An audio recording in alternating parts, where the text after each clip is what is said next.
Formation toujours, direction l'université Paul Valéry qui a ouvert depuis un certain nombre d'années déjà une section préparatoire spécialement pour Sciences Po et les écoles de journalisme.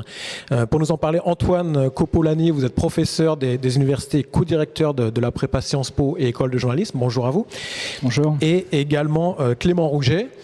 Tu es étudiant ou tu as été étudiant dans cette prépa avec, j'ai compris, des résultats plutôt probants. On en reparlera tout de suite après, mais peut-être Antoine, quelques mots sur cette prépa. Comment est-ce qu'elle fonctionne? Qu'est-ce qu'on y apprend? Les voies d'accès? Tout à fait. Ce qu'on y apprend, à préparer les concours, comme vous l'avez rappelé, donc des instituts d'études politiques, donc celui de Paris et puis également les 7 IEP de province, et également les écoles de journalisme. Donc il y a des cours qui sont strictement adaptés à ce genre de préparation. Les voies d'accès, c'est à la fois très simple et compliqué. La seule complication, c'est un logiciel qui s'appelle Ciel 2, qui est le logiciel utilisé pour les inscriptions. C'est sur le site web de Paul Valéry, parfois un peu déroutant, il faut bien le dire.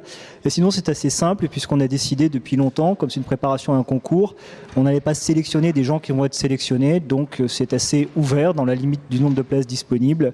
Il n'y a ni sélection académique et on essaye qu'il n'y ait le moins de sélection financière que possible.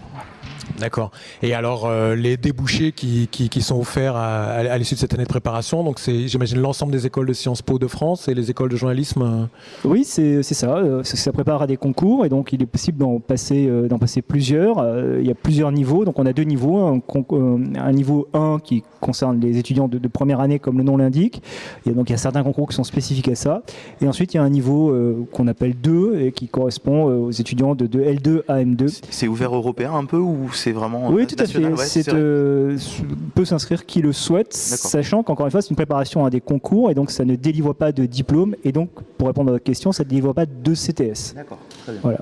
D'accord. Alors Clément, tu as suivi justement cette année de prépa avec, on en a parlé tout à l'heure, un brillant résultat, puisque tu es admis à Sciences Po à Toulouse et peut-être t'attends d'autres résultats? C'est ça, il y a plusieurs concours et donc j'en ai passé plusieurs. Je vais à Aix demain passer le dernier. Et donc voilà, ça fait un an donc, que je suis en prépa Sciences Po.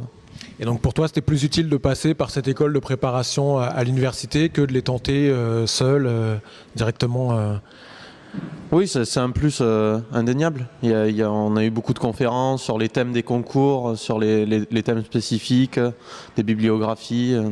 T'es le major de la promo. C'est difficile un peu. Enfin, faut être assidu, faut bosser régulièrement. C'est quand même difficile. Faut se donner pour y arriver. Le fait d'avoir une formation plus la prépa, déjà c'est une charge horaire qui est supérieure à ce qui est normal en fac. Et après, il y a un travail personnel forcément qui est évident derrière. Sinon... D'accord. Alors, dernière petite question.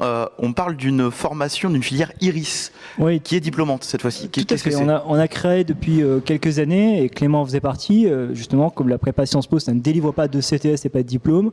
On a en plus, un L, donc une licence, qui est un parcours IRIS, Histoire, Relations internationales et Sciences sociales, dans lequel, comme le nom l'indique, il y a des cours d'histoire, des cours de Sciences Po, d'économie, de droit, et des langues à... Plus large, quoi. Voilà, au niveau, forte dose en tout cas. D'accord.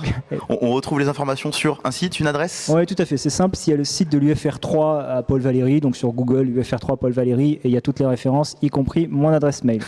Super, merci beaucoup. Merci à vous. Clément, bon courage pour les derniers concours. Merci, Bonne continuation. Merci, à très bientôt. Merci à vous.